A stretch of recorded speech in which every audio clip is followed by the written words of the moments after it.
how does a market get built for an artist, and how do you do it in a way that's sustainable? Are we talking about like the monetary or the career Both, mark? both, Both. both, both. I guess I'll start with like monetary. So it's like they'll come in and be like, this painting is this price, 2 grand or something like that. Yeah. And this is based off of like all these other galleries kind of following that path. And then I kind of take that and I'm looking at like what are some comparable artists and what are their prices. So I'll do some research. I'll talk to some people, collectors, other gallerists and artists, and like check that price.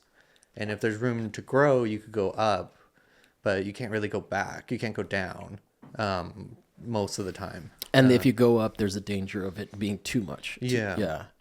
So that's kind of like I guess like the bare basics, like the monetary side. The like more career side is like, okay, you're giving them this like solo show. I kind of want like 3 things that I think make a successful show that can help kind of take that artist and keep pushing them along. I guess 3 or 4. So like my main 3 things are like, I need it to sell, I need it to be seen, and I need it to be talked about. And if I could get those 3 things... Does that mean written up about? Written up, attendance, Okay. Conversations about it, other galleries interested in it. Those are kind of some really important things. So like trying to create something after the show to kind of keep pushing it along. So like maybe a solo show in New York or Europe or somewhere else. And that would be where the support system of other galleries comes in. Yeah. And then, so through that process of sharing or giving the opportunities in other cities, that artist raises prestige, and that helps the gallery as well. Yeah. It definitely like helps. Like, okay, they just had a solo show with me. And then now 6 months later, they're like, oh, now they're having their first New York show or London show or Paris or wherever it may be. But it kind of shows that like it's moving along and it's not stagnant in any kind of way. But sometimes it doesn't work like that. Welcome to What's My Thesis. I'm Javier Proenza, and today my guest is Tyler Park of Tyler Park Presents, the gallery commercial space, right? Yes. How long has Tyler Park been around? Yeah. By the way, I like the new show. What's the artist's name? It's Amir Nickervon. Okay. He's got like these like foam sculptures that are that look like I don't know how you describe it. They're made out of like high density foam, and some have paper mache like shell to them. And then they're painted and sanded and painted and sanded, but the shapes are very abstract, but they kind of are pulling from like architecture and abstract painting and Arabic calligraphy. So some of the artists like personal heritage, but they're really nice. They're very dynamic, and it's like a very different show for the gallery. Oh, cool. What do you guys, what's the gallery's brand? Actually, you know what? Let's start. We can get into that in a second. Okay. I wanted to tease that, and now we're going to go into your origins, because you mentioned that before we started recording that you were an artist, that you went to art school. Yeah, I got a BFA in studio art. Okay. From Chapman University in Orange County. Okay. I had like a weird college, like kind of came to art in like a very late stage. Like I studied art. Wait, how old are you when you got your BFA? No, I finished in 22, but I kind of I transferred there. Okay. From studying art history. So I actually went to junior college before transferring to like a 4-year school. I haven't heard community college called junior college since. Yeah. So it's like making me feel like you're older than you are, but you graduated in 2022, so you can't be that old. Oh, no. I was 22 when I graduated, I meant. Okay. I graduated in, what would that be? Yeah, 2012. Okay. Yeah. That makes a lot more sense. Yeah. Not that you look old, but no. just like, I don't know. I can't imagine a 20-something-year-old starting a gallery. No. That would be like too much. Yeah. I mean, there's some people, but yeah, it was like, I went to junior college. I studied art history. That was my focus. I was actually like a college athlete, so I played tennis. Oh. I went to this junior college because I played tennis my whole life. I didn't get like any good like offers out of high school. So I went to this junior college that had this like great tennis program. You play there a year or two, you get recruited. And and I got recruited by all these schools around the country, scholarship offers, and Chapman was like the best academic school. Like I never was going to turn pro. Yeah. So I was like, I might as well take advantage and go where I can. That's If you had to guess your ranking, what would you be in the tennis? Or do pros or do you have to be a pro to get like rank 200 in the world? Yeah. Oh yeah, you got to be like a pro. I was nowhere near that. Like nothing. Like in juniors, I was in like I don't know, like in Southern California, like Texas and Florida, like the main tennis hubs. Oh really? For kids and that makes sense. Florida, I definitely learned tennis in Florida. I never got good at it, but yeah, we had the Lipton and shit. So. Yeah, there's like all these academies in Florida and stuff, but I think in Southern California I was in like 200 or something like that in like the whole bottom state. I don't remember nationwide. I was probably in like 1,000 or something. So I wasn't like, but that's not too bad. You could be in the millions. Yeah. I mean, which is where I probably am. I was okay. But then I was like, I knew I could it was my way to like kind of find my way through college. Okay. And so Chapman recruited me. It's a D3 school, so you don't get a scholarship. Okay. So I decided to go there and I really wanted to make art. And so I decided to pursue that. And I basically like I started an internship with Francois Gebeli. Oh, okay. When I was still in college, and when I finished, Have they been at that same location all this time? I started when they were in Culver City on La Cienega, in that 2-story space. All right. He helped me get a job straight out of school at this small gallery called Carter and Citizen, and I was hired there as an assistant director, like straight like a week after school finished. I was like already working there doing stuff. Wow. And the plan was never to like really pursue the gallery side. It was always just to be like a way to pay the bills. Yeah. Thing.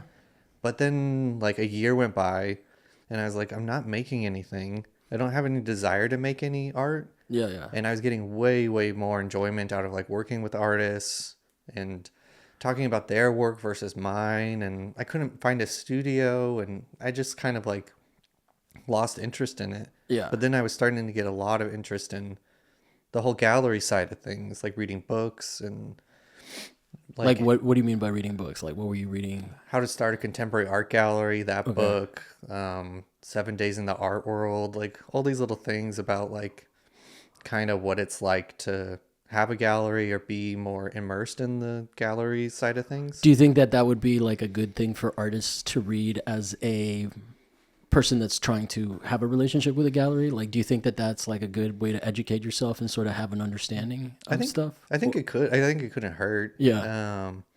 You definitely understand some of the like risk and pressures gallery face from that side of things.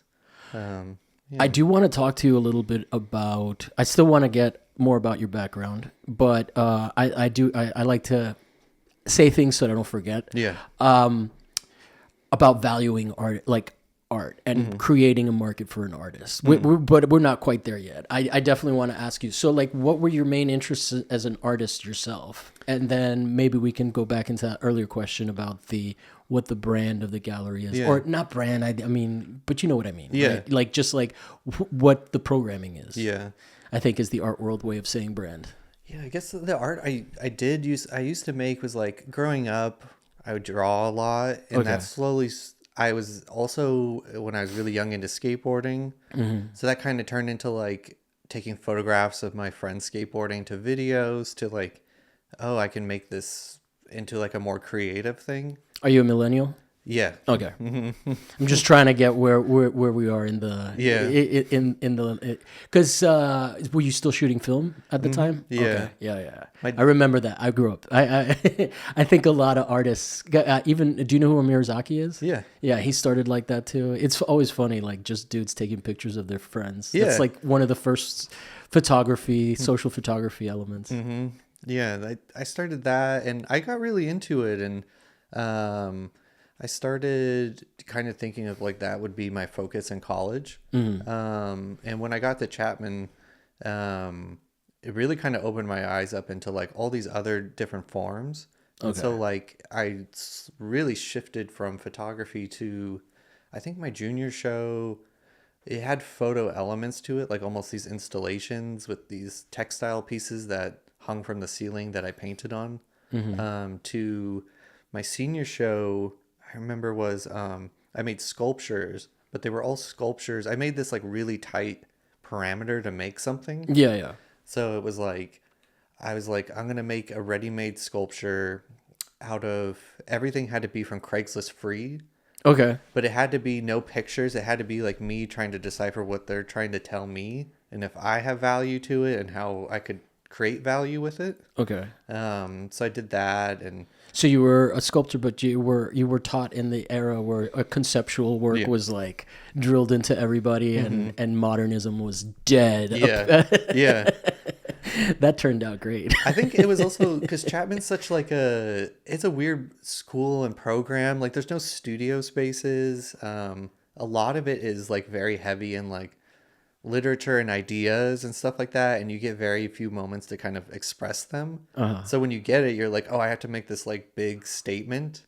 And I think I was also trying to like battle or confront some of my other fellow students and what they were making. Yeah. Just like thinking I was like, oh, I'm coming up with these like super creative things and they're just doing still lifes and I'm going to make this weird thing out of nothing. Yeah. And it was just like the typical like undergrad college kind of.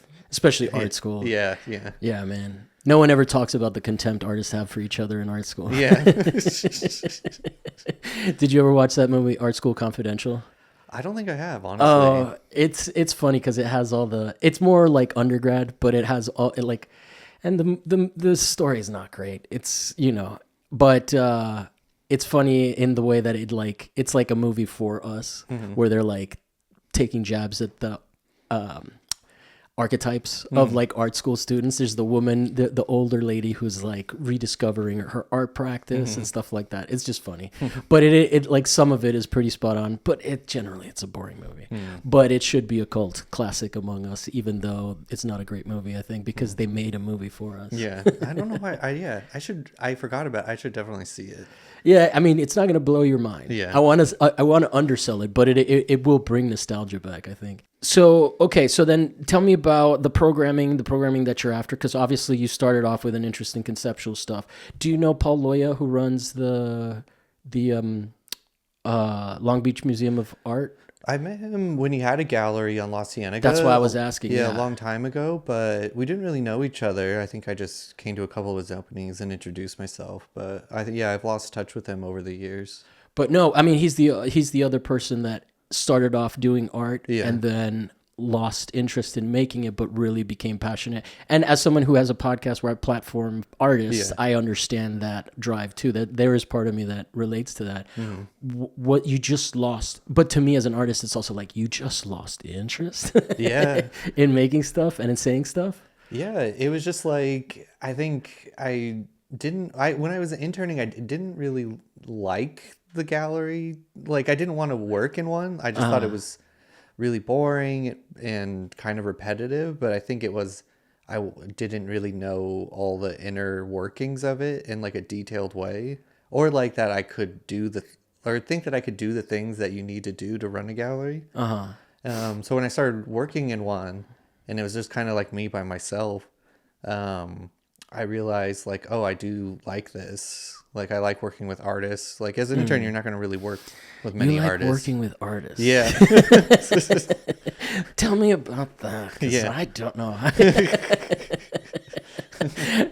They do have freakouts sometimes. Sometimes, yeah. But for the most part, like, I mean, with my gallery, it's like I've worked before opening my gallery, like for 3 separate galleries for almost like 10 years. Okay. So I kind of figured out the type of person, the personality that works well with me, the type of art I like. That's interesting. So you're also cognizant of how much of a pain in the ass the artists are? Yeah. Before you... Yes. How do you vibe that out? I feel like maybe I've met them somewhere. Maybe someone else will tell me something. Yeah. Or just like I'll do a visit and get like a good grasp of like what their personality is like. Have you ever been dead wrong and then just been like, I'm not working with this person again? On my own gallery, I don't think I've taken it that far to then like pull back. Yeah. So your screening process is good so far. Yeah, it's been good. It's been pretty good so far. Yeah. But like working at galleries for so long, it's like I worked with so many artists that were just so difficult to work with. Yeah. And I did not want to kind of keep that. I didn't want to do that with my own thing. Yeah. If I had the choice. How long has the gallery been open? Your gallery? A little over 4.5 years. 4.5 years. Yeah. So, oh wow. So, I mean, that's like 21, right? 2020. Yeah. And how was the launch? It was so like social distancing still a thing at the time? Yeah, it was. So like in January 2020, the gallery directing called Clouded Man. Mm-hmm. My boss Deb told me she was gonna close the gallery in July. So like run out the lease and like figure out things from there. Was she closing because of COVID? No, it was other things, okay. Health things, family things, which may have been COVID related, but not directly because the attendance was making it hard to. Well, it hadn't hit yet. Oh, it hadn't hit yet. Oh, yeah. Okay. So this is like 2 months before COVID. So this is like February, March, pre-March, right? Yeah, January, and then so I remember from the moment she told me she was closing, I was like, I'm going on my own. In my head, I called my mom on the way home, and I was like, losing my job, the gallery's closing, I'm gonna go for it. I appreciate you calling your mom. I do the same. Yeah. Big life decisions. Yeah. Mama's boys. Yeah, exactly. And then I didn't tell anyone. I just kind of like was like stumbling around with the idea for like a month or two. And then COVID hit, and I was like, oh, I don't know if this is a good idea. So I went like back and forth, but then I was like, well, I'm losing my job. Mm-hmm. No one's hiring. People are downsizing. Yeah. The world seems to be ending. I might as well just kind of go for it. That was the first time in a long time where I was like, what the fuck am I going to do for money? Because I didn't qualify for unemployment. Mm-hmm. I had just started a new job and it just shut down. It was fucking crazy. Yeah. But those days are wild. Yeah. It's funny, like someone recently listened to or someone had listened to an episode where I interviewed Gozie Eugenie, who I've had two artists that ended up that I caught before they became big. So nice. I'm proud of myself for that. That's cool. But I interviewed him, and we were like, it was Zoom, so it was remote, and we were like, it's funny, I haven't gone back and listened to it, but I've been told that we're like, we don't know what's going to happen, and it's really hard at this point to get back in that mindset and remember and embody that, fucking fear of just like, oh, what? Yeah.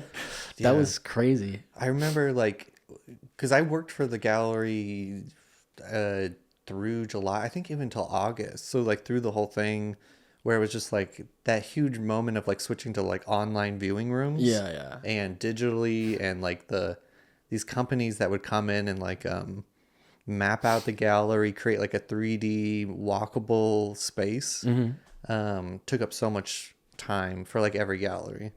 I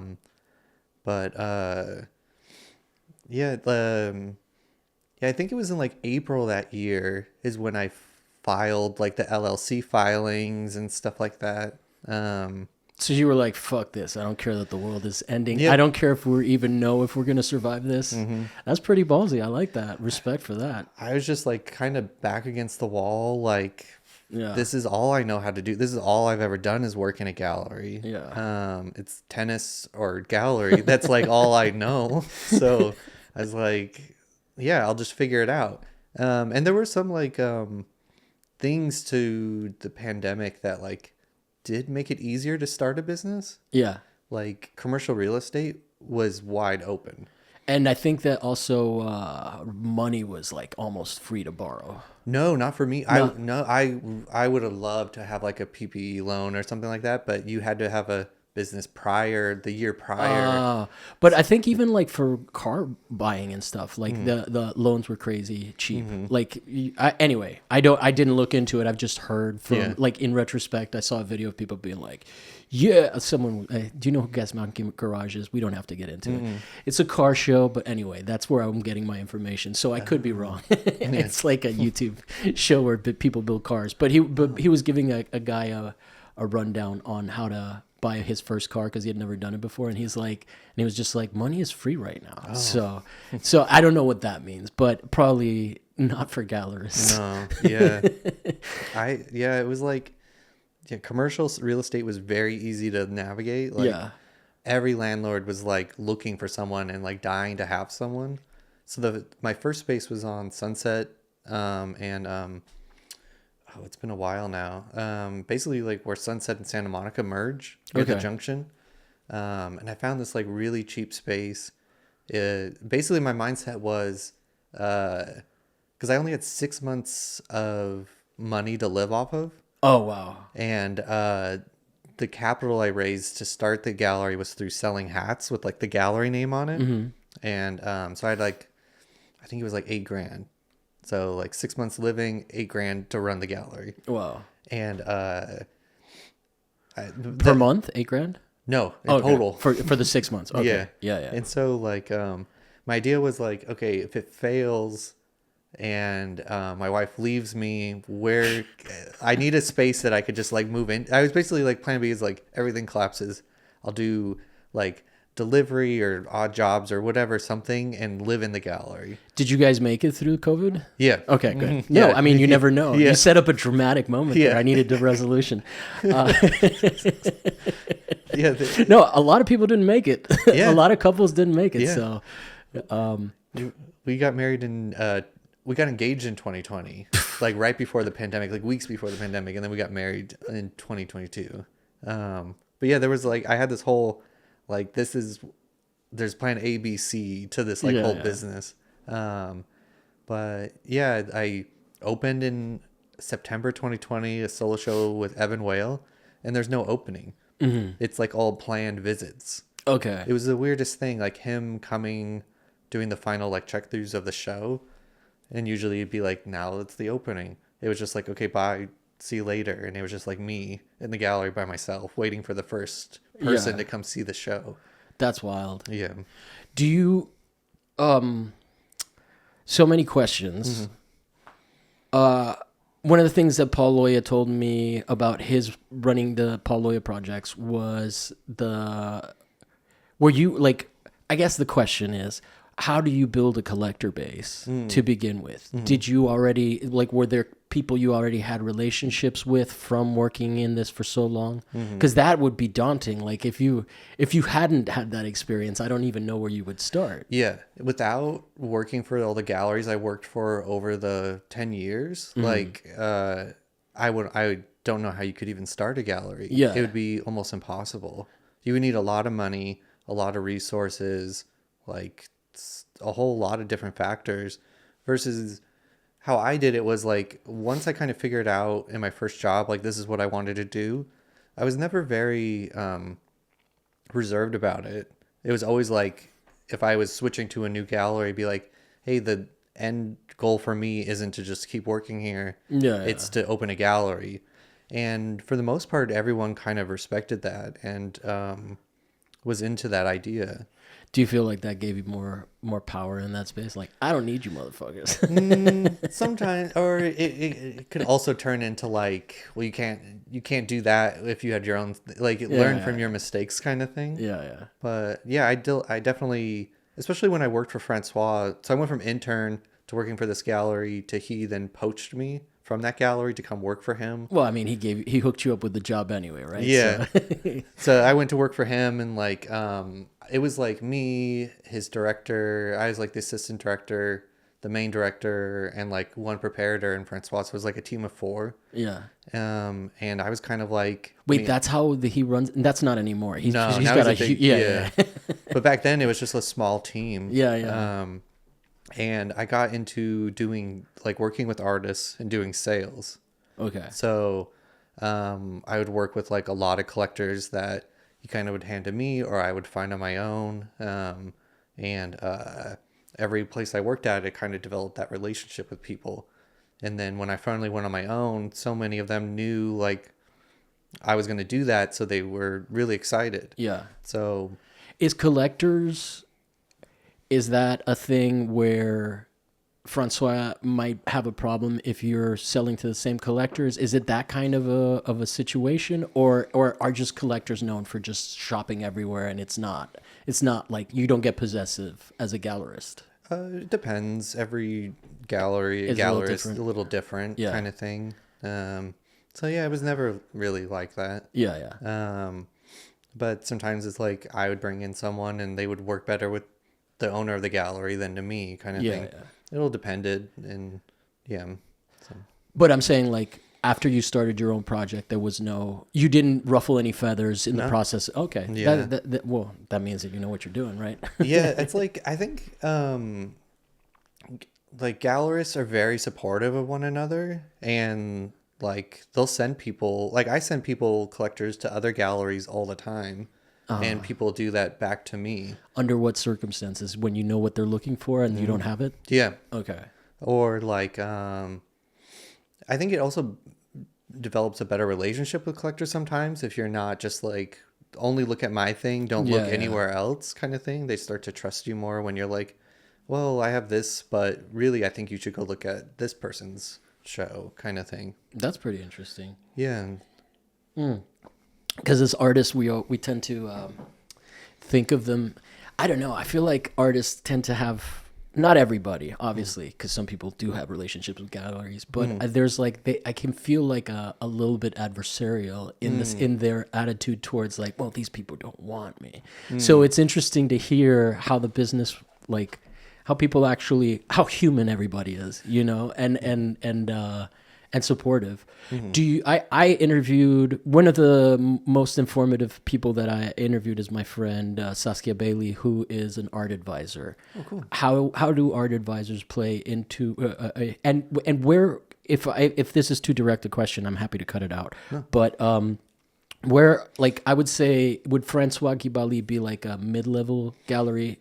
Yeah, he's up there. Mid-tier, or even higher? Yeah, even higher now. When I started with him, it was very small, very like kind of emerging, like mid-level gallery. He's definitely like almost a blue chip gallery now in my perspective. Yeah. But yeah, I'm not that. I'm asking you because you're more expert. Yeah. I didn't mean it as an insult. He kind of taught me everything I know, and he was very supportive of me, and yeah, like I think in some ways we do have a similar interest, or like I don't think we like the same things, but I think because he taught me everything, I kind of run in a similar way. Yeah. But yeah, I also worked for The Pit. I was their first director for a couple years. Oh, okay. And then Cloud and Man. All right. So like this like diverse, like different levels of galleries, like emerging to an artist run space to like a mid. Is The Pit considered a commercial space or an artist run?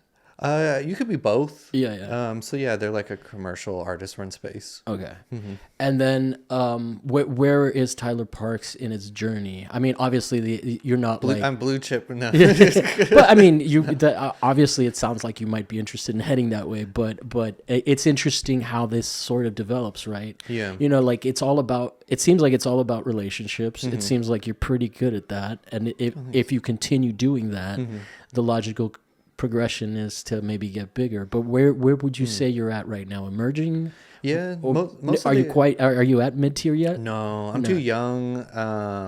There needs to be more time, and a lot of the artists I work with are for the most part, I mean, it's all relative, but they are pretty young. So it's like most of the artists I've done shows with or represent, I've given them their first solo show ever. Yeah. Ever or mostly in LA. But then there's some artists I work with that are more like in their mid-career level, based off of age plus I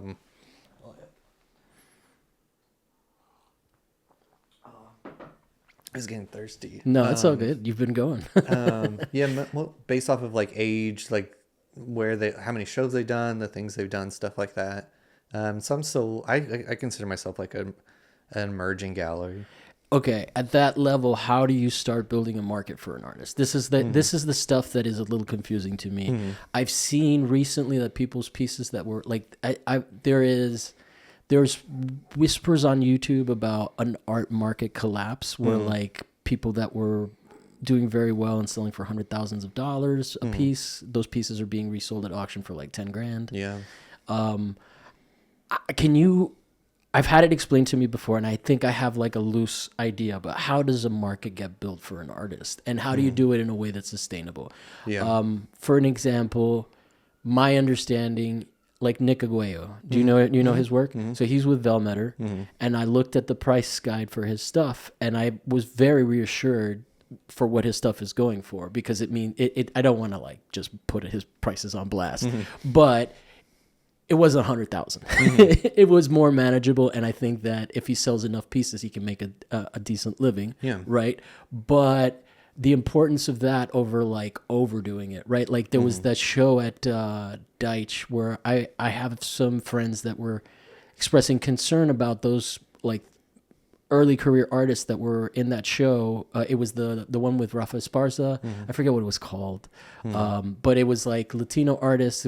It kind of became a big deal in my community, but concern over how quickly, and the same thing with my friend Saskia was telling me, is that like if you go too fast, there's no room to grow. And then there's only like you crash out. How does that work? Tell me in your own words. I may have already heard it before, but I'm just curious how you go about it, especially at the emerging level, which essentially means that you're probably building them up for the first time, right? Like if it's their first solo show, there's no market for them. Go ahead. Sorry. So, well, it's like, it depends where they come into the show from. Like, a lot of times it's like they've been in like lots of group exhibitions. So I take, are we talking about like the monetary or the career? Both.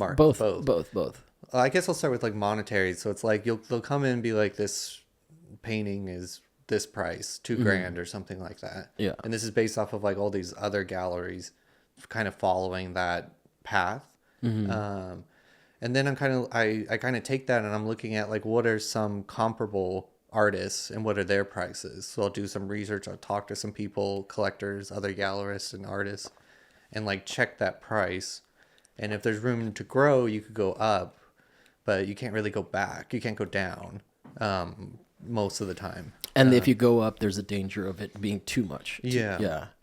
So that's kind of like the bare basics, like the monetary side. The like more career side is like, okay, you're giving them this like solo show. I kind of want like 3 things that I think make a successful show that can help kind of take that artist and keep pushing them along. I guess 3 or 4. So like my main 3 things are like, I need it to sell, I need it to be seen, and I need it to be talked about. And if I could get those 3 things. Does that mean written up about? Written up, attendance. Okay. Conversations about it. Other galleries interested in it. Those are kind of some really important things. So like trying to create something after the show to kind of keep pushing it along. So like maybe a solo show in New York or Europe or somewhere else. And that would be where the support system of other galleries comes in. Yeah. And then so through that process of sharing or giving the opportunities in other cities, that artist raises prestige, and that helps the gallery as well. Yeah. It definitely like helps, like, okay, they just had a solo show with me. And then 6 months later, they're like, oh, now they're having their first New York show or London show or Paris or wherever it may be. But it kind of shows that like it's moving along and it's not stagnant in any kind of way. But sometimes it doesn't work like that. But there's I use like a variety of different things to kind of help build that. Like I do for like a small gallery, I do a lot of museum acquisitions. And I think that is like a really important way of like justifying prices being raised. But museum also, acquisitions, what do you mean? Like a museum buying a work and it's in their permanent collection. So they're buying from you, not you. Okay, because for a second there I thought you were saying that you were like stocking up on Bitcoin. Oh yeah, buying out. Yeah, it's like, oh, that's popular, so now I have but no, that's not what you meant. You meant that having, and I've noticed that is kind of one of the part of that other network, right? Yeah. What do you get from a show at a commercial space versus a show at an institution that gives, I imagine they give separate legitimacy. Yeah, different. Yeah, they validate in different kind of ways. Okay. I mean, a lot of times a museum show can lead to gallery interest. and a gallery interest can't. They can kind of go back and forth in a lot of ways. But yeah, definitely the gallery, everything is kind of like in flux. It's always moving. It's not this like permanent record of things to like the extent of like a museum. Anything with a museum is. I maybe it's just me. I don't know, but like I have this. I think it's so amazing and cool that like if a museum buys an artwork, it's in there forever. Yeah. Most of the time museums don't sell the work, but it's like it'll be taken care of, it'll be shown, it'll be loaned. It's kind of like this like the artist lives on forever in my head. Which I think is like the ultimate goal of kind of what I do, is like trying to create that for someone and be part of it. So that would, I guess, bring an extended visibility as opposed to selling something to a collector, whereas like you can say it's in the collection, but it's not necessarily going to be seen unless it's on loan for another show. That's interesting. So, okay, so then how relevant would residencies be for you in researching an artist? Does it matter as much? Don't care. Yeah, it doesn't really matter as much. It seems to matter more in the not for profit kind of space. Yeah, definitely. Interesting. It's just not at all. No, I mean, there's like if you see it in a resume, you don't care. I mean, if I saw like Skohegan on it, I'm like, oh, that's cool. But it doesn't really change anything for me. No, that makes sense. I think the residencies are great. Like every artist should do as many as they can. Like it's a great way to like get a stipend, go live somewhere else for a while and explore things without a whole lot of pressure. But for me, I never really think about it that often if I'm looking at a resume, or it's more like what something came out of it. But I never really look at it. Okay, well, I was going to do this in a different way, but now I'm just going to be transparent and use myself as an example because I'm definitely an artist who wants career advice. But okay, so group shows, you mentioned that. That's a good thing to get involved in, right? Does it matter if it's in a commercial space? You just like to see that the work is getting into judge shows, or what are you looking out for when you're looking at group shows and participation, right? Like, let's say I am in it and I'm finally like, fuck, like when I started this podcast, I was like, I just want to have a day job. But as I'm learning more about the things that I didn't learn in art school, it seems a little bit more plausible to at least attempt to sort of move in that direction, right? So what would be the first steps, right? Like, I mean, I haven't shown in a while, so that would probably be not a good starting point, but I would want to be doing group shows first. Yeah, I think, seeing the work out of a studio is always like a really good another way of like looking at something. And so I mean, I'm always looking at other galleries, all different, from like big mega galleries to little small spaces. What are the small spaces you like? Are you comfortable shouting them out, or is that not not professionally? Then I'll give away my. Your Instagram. Now other. I mean, I just like I'll go through Instagram, I'll look, and then be like, should I go see that in person, or do I look on their website, or I'm always constantly like looking and seeing, but always doing visits also. So it's like seeing something out in the context of like other people's work and like a space is always kind of important to me. But and I guess does it imply that they have some stick-to-itiveness and that they have drive, or is that not something that crosses your mind? It seems like you're shrugging that off. No, I think it's like it just gives me another way of seeing it, and I think it's always good to kind of have more exposure in that kind of way. But it doesn't have to be. I guess what I'm saying is there's no one right way of doing all of this. It's just kind of like what I look at. Yeah. And you're always like, you go out every weekend and stuff, or it's really hard. Like I run the gallery completely by myself. You don't have any staff? I am going to start working with someone next week for the first time, which I'm really excited about. But that brings a whole new host of issues. And like now you're a boss. Yeah, it's so weird to think. It's like I mean, when I just moved to my new space on Jefferson, I switched my hours to Wednesday through Saturday instead of Tuesday. Just because it was just killing me to like, I'm stuck to the gallery. I'm chained to it. I can't leave. I can't do anything. I can't go do visits. I'm just at the gallery making sure the doors are open. Yeah. So with Tuesdays now, it's like I do go see shows if some galleries are even open on Tuesdays. I think everyone's starting to push like Wednesday or Thursday through Saturday or Sunday. But if I can't make it to the opening, most likely I'll miss the show.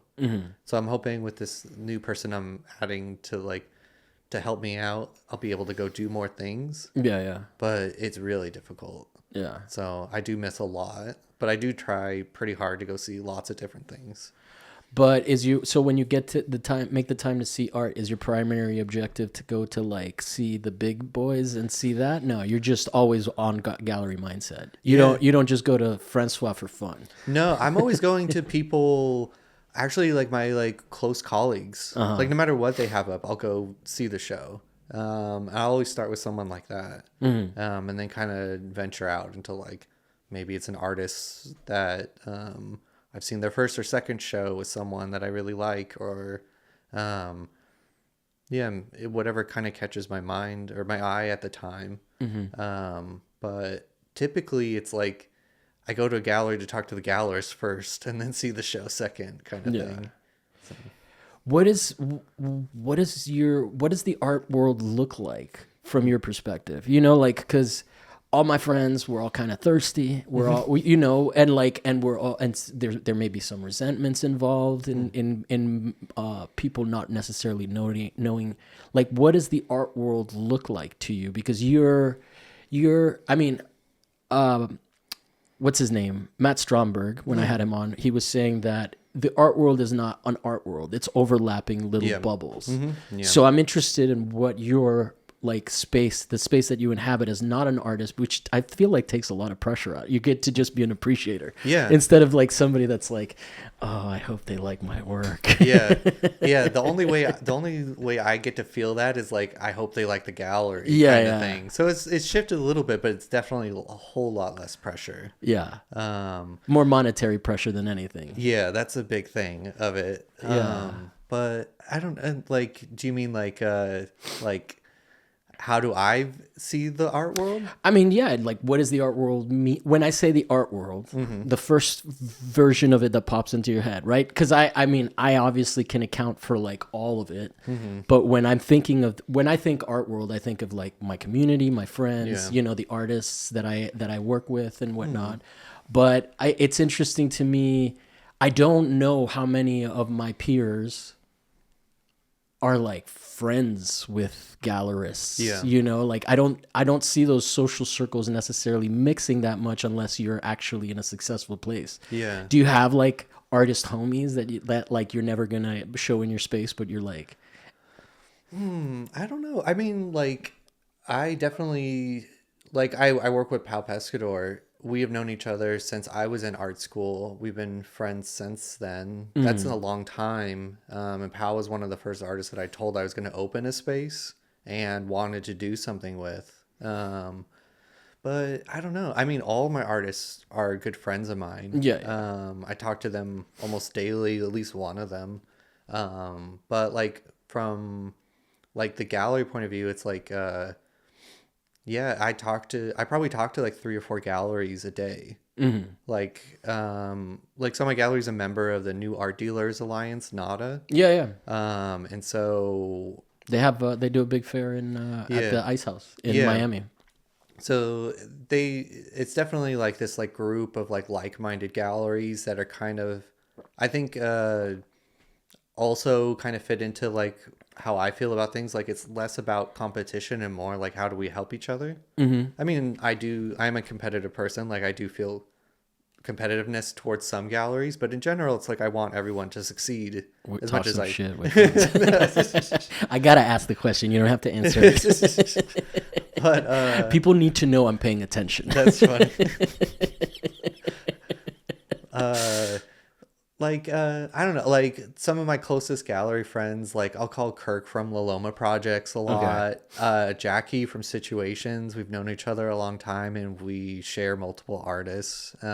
Is there a lot of venting frustrations about artists kind of in that space? Sure. Yeah, Oh, we're definitely talking about them in some way or another. But in the end, it's like we all love them at the end. Or just like they're throwing a tantrum, they're being mean right now, but they're like important to us kind of thing. We had to have some way of releasing it, and so we'll talk to each other. I'm trying to formulate a question that gets you to tell me the most traumatic experience you've had with an artist without telling me their name and what happened. Can you do it like therapists, or would they hear this and be upset? That's the one concern. They would probably hear it and be upset. Yeah. I haven't had anything. I mean, I've had.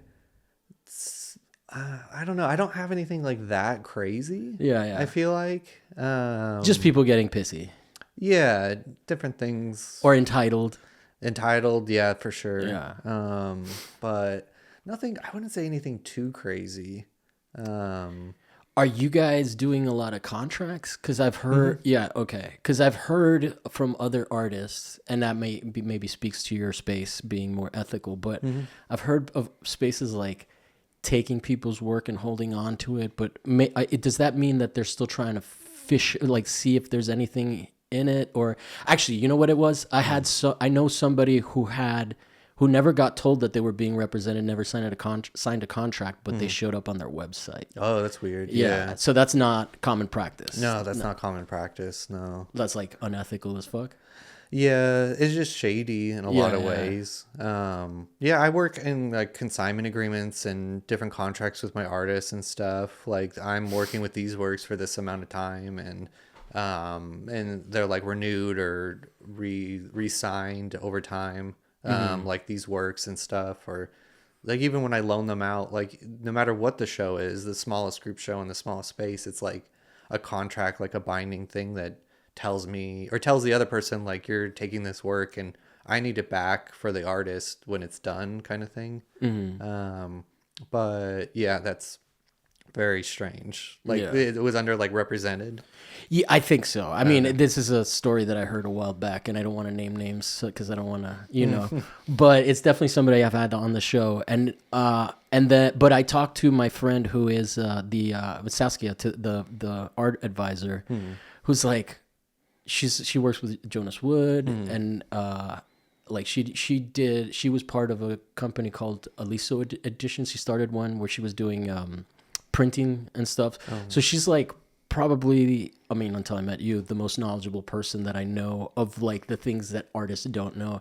It's so crazy. It's like this knowledge void that people that graduate school don't really understand how this works. That's kind of what I've been doing with the podcast, is just learning, because and until I started doing that, my greatest ambition was just to make art and have a job, and like now as I'm understanding how this stuff works, it makes me more, like I had Tita Whitney. Do you know who she is? Yeah. I had her on, and just listening to her talk, I was like, oh. And then there's artists that you can tell, that are like savvy as fuck. Yeah, I think they should. I think in art school, or it's like, I think if there's a possibility, like people should take business classes or different kind of classes where it's like it does help to like your career, like not just thinking of yourself as an artist as like I just a creator, but more as like running yourself as a business. Like everyone's got to pay taxes, everyone's got to build something for themselves. Why not be taught a little bit from like a different perspective? No, I totally agree with that, and I think that that has been my frustration with art education recently. I've also learned from my peers that the whole system has changed. Like the critiques are almost undoable now because of just how sensitive the kids are these days. Oh yeah, I didn't think about that. Yeah. No, Amir was on, and he was talking about that. Amir Zaki. And it's crazy to me that I spent that time in school, and then I came out and I didn't know how to. I learned all these skills, but I didn't know how to like market them or sell them and stuff. And I think that, that gap is pretty interesting. And like I said, when I have people come on where I can just tell like, oh, these people, someone explained to them how to be business minded, whereas other people are, and they're just as valid. They're just happy to, like, you know, make art, have a day job, and that's fulfilling. Yeah. You know, which is kind of where I was when I first started this show. But as I'm like learning all the things that I didn't learn, it becomes more of like, oh, well, maybe I can figure this out. That doesn't mean I'm not going to grad school for something else entirely, but I still, you know, it's still an interesting thing, and I appreciate you coming on, because these are things that, like, my homies don't know. Yeah. You know, I think for me, I learned everything through trial and error. Yeah. Like working for places on my own, trial and error. But like one thing I did do that I was really, like, looking back on it, I was really happy I did was when I worked for Cloud and Man, I got like an email from UC Irvine for this certificate program in art management. And I like looked into it, and it was $1,800. It was like a couple months course online, and so it was like ran by the business school, like UC Irvine Business School, underwritten by the art department. And I asked my boss, and she paid for half of it, so I could get like to do the class. My parents paid for the other like 900 at the time, and it opened me up to, like, basically it was like they kind of explained it. It's like the first month of like an MBA program, like an art-centered MBA program.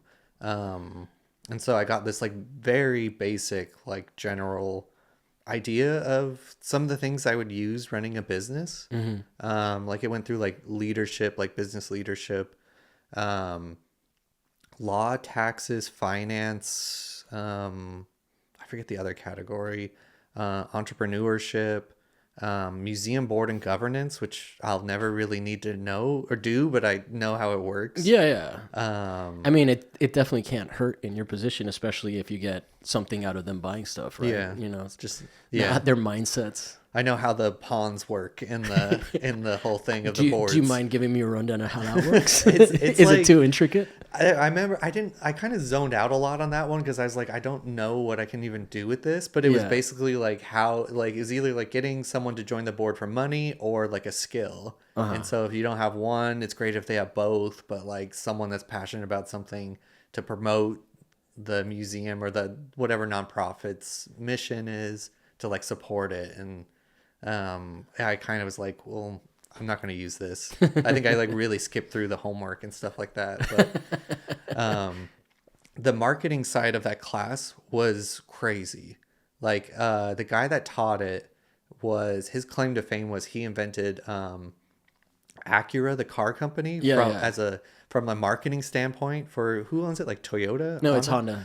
Honda. In Japan, it's just Honda. Yeah. So like they hired him. His story was like they hired him to make like accessories for Honda, and they needed him to like do all this like research and figure out like how they could market it. And he did all the homework on it, and he realized like no one wants that, and like why are they losing money is because they're losing money to like European cars. Yeah.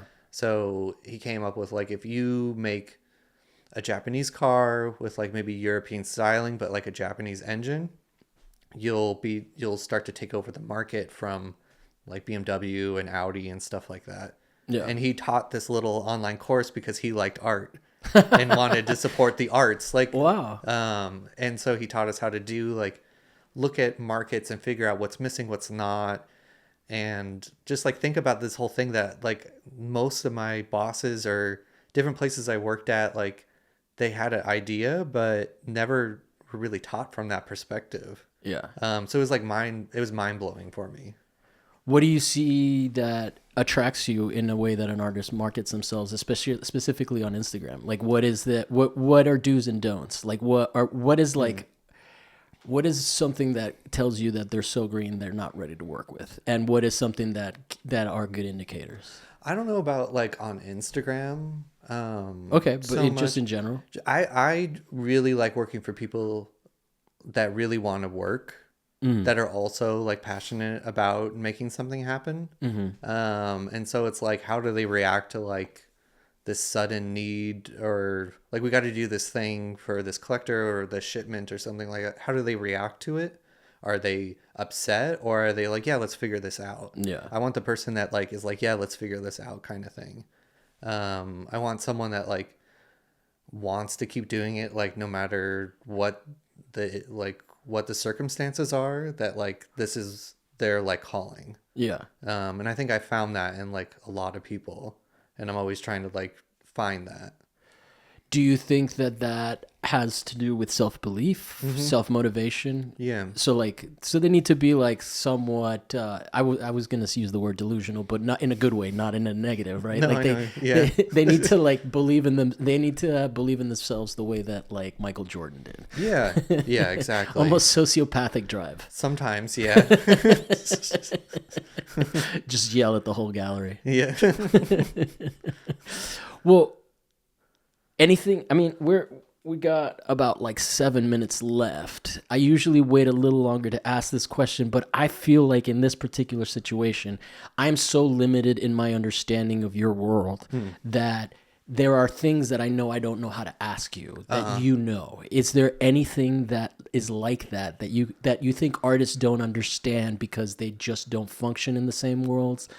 I feel like you might have a lot, and maybe it's too early to ask this question. But I mean, for artists, I think in general, any kind of person, I think there is a perception that people don't, like gallerists don't want people to come into their gallery, and it couldn't be farther from the truth. And if they are like that, they probably shouldn't be a gallerist or have a gallery. But I think it's slowly starting to shift away, and at least I make an effort for it not to be like that. But I want people to come to see the shows I do. And I greet them. I say hello. I ask them how they're doing. If they have questions, I'm very much like, I'm here for your visit, but I'm not going to like follow you around and like a car salesman or something, but I'm here and like, I'm happy to talk with you. And I think for the longest time, galleries are always perceived as like, we're not going to even like look at you if you walk in the door. And like, it's almost like we're annoyed you're there. Yeah. And from my perspective and a lot of my colleagues' perspective is like, no, we want you there. Like, go see the show and like be respectful of like, you're there to see the show, and maybe the conversation could turn into other things. But not a sales pitch of your own stuff. Yeah. But it could go that way, but don't come see the show to then pitch your work kind of thing. Build a relationship with the people, and it always goes a lot farther. Well, and I think that, like you can get advice from people that can't help you directly too, right? So that would be an opportunity. Like, I mean, I'm basically doing that right now. I'm picking the shit out of your brain to get information I don't have, and that is a pretty big service. Like you're being very generous with me, and I appreciate that. Oh, no worries. But I think that like, I don't know. I think that makes sense, like a first step to just make relationships and just kind of have like some level of respect for people's time and the work that they're putting into stuff. That makes sense. You know? Like I respond to that. When you were talking about like how you're tied to the gallery, I was like, I'm fucking tied to this show. This year I'm taking like major holidays off, and next week is President's Day. I'm like, thank God. Yeah.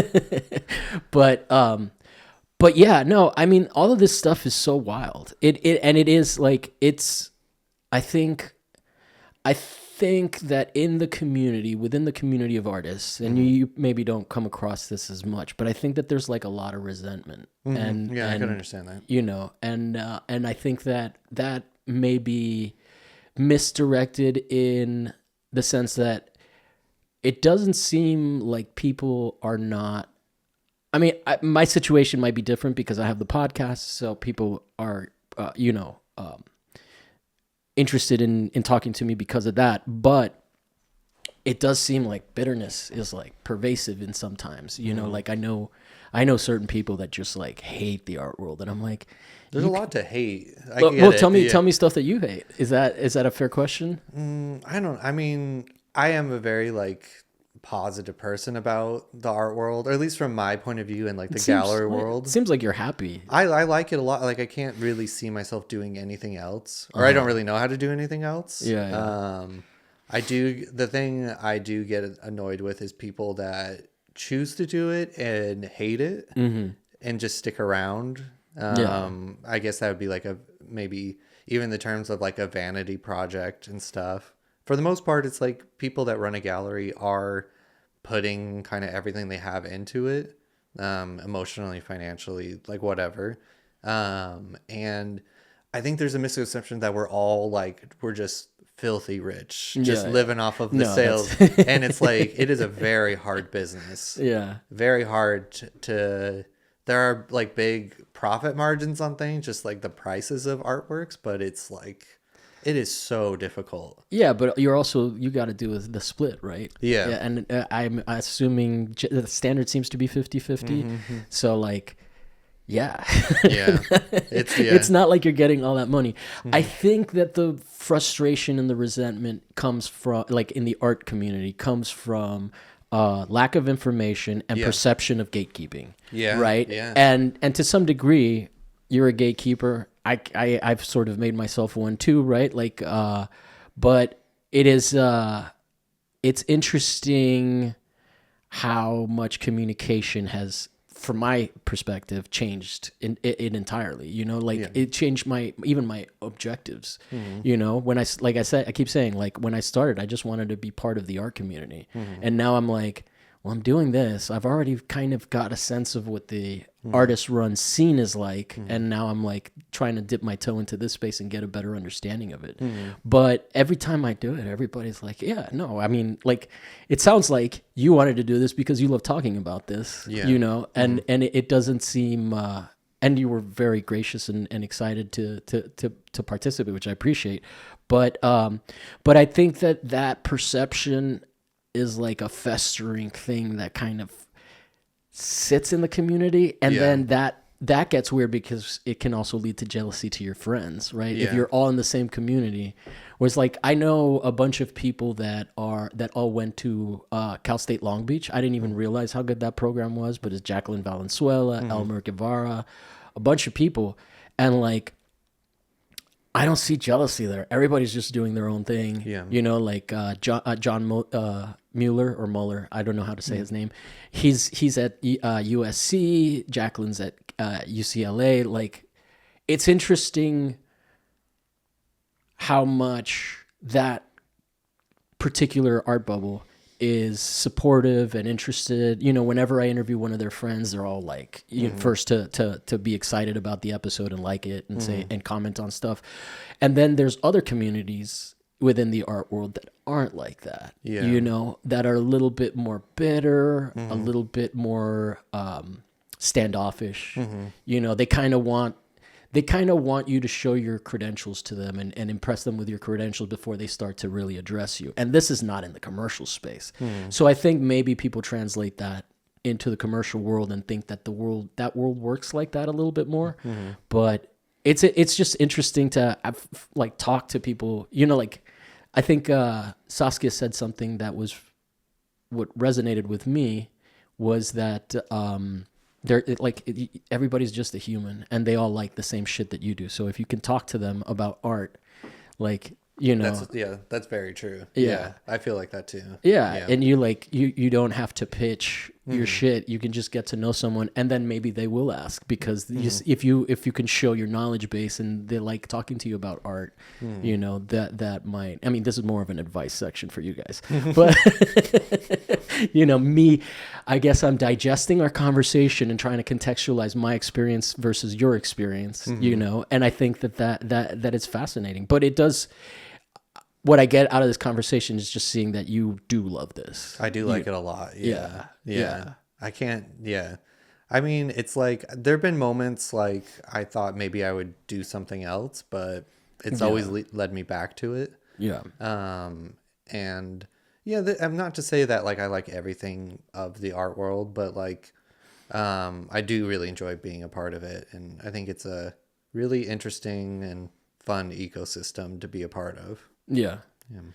Well, cool, man. I already asked you if there's anything else but if you have any parting thought, this is usually where I stick it in. We're pretty much wrapping up. I don't know. What do people usually sign off with? Oh no, I mean, you know, like a lot of people just say, no, I think we covered everything, and that's fine too. Yeah, I mean, I think yeah. All right, cool. I think it went pretty well. Like how long we were, like an hour? Yeah, we're an hour and 2 minutes. Dang. Yeah, that went by really fast. I know, because we're talking about art. Yeah. Yeah, no, dude, this was lovely. I really appreciate. I mean, this is very generous of you, like peeling back the curtain and how this works. I asked you some very direct questions about your business. I don't know a lot about artists that would feel comfortable being in depth with stuff. So I really appreciate it, and I think that like you know, my goal of understanding this world is a little bit more fulfilled now after this conversation. That's great. That's cool. So thank you, and I will be coming to your shows and check them out. Where is the Tyler Park Presents? What neighborhood? I'm in. Depends who you talk to. I just learned it's called West Jeff, which is kind of cringy. West Jefferson. Yeah, there's West Adams, but because I'm on Jefferson, it's now becoming West Jeff. Yeah, they tried to make Soro South Robertson. Oh, really? A thing. I don't. Some of them don't catch. Yeah. I mean, So I'm like Crenshaw and Jefferson. My next door neighbor is Spy Projects. Okay, Crenshaw and Jefferson. Yeah. All right. I'm not too far from the Landing or Land, and then all the other galleries on Washington. But you're not past the 405. No, you're past, but you are past the I-5 by a bit, right? Like the 5. Yeah, which are you closer to, the 405 or the I-5? Just I'm directly in the middle between the 110 and because I'm trying to remember where Crenshaw runs this way. Yeah, right? direct middle of LA. Yeah. So it's a very central location. You just pop on the freeway and get off, and you can kind of get to it really fast. Cool, man. Well, yeah, I wanted to see I do really like Amir's work. Amir, what's his name again? Nikrivon. Yeah, that just ended. I mean, I don't know when this comes out. Yeah. But it just ended, and then I opened a show in a couple days on the weekend with Masamitsu Shigeta. Okay. An artist. This is our second solo show together, and then the week after is Freeze LA. Yeah, it's the craziest, and I'm having a baby, so it's that's right. That's right. And you were kind enough to like cram this in before the shit got crazy, so thank you. Like this morning was like 9 a.m. was this baby appointment for the baby, and then then go to the gallery, deinstall the show, get ready for the next show. This is probably the craziest month. You do your own art handling? Because you do everything by yourself, or do you hire? I've actually gotten pretty good at it. Wow. I like, not to brag, but like I think I make a really good box. Like I've gotten so good at it, just like doing it all by myself. Box pride. I respect that. I think I flexed on everyone on Instagram like a month or so ago. I was like packing stuff, and I was like, there is no other gallerist in the world that can make a box like this. And a lot of my friends were like, I don't even know how to do that. Like, how did you do that? I used to make boxes for Fred Snitzer, but I was not as good. In Miami? Yeah. Oh, nice. Yeah. Cool. Well, speaking of like giving the impression that you're richer than you are, the 2 Porsches that park outside of the fucking gallery. I forget the other guy's name, but anyway, we should just wrap up. Oh yeah, because we're just talking art shit. Yes.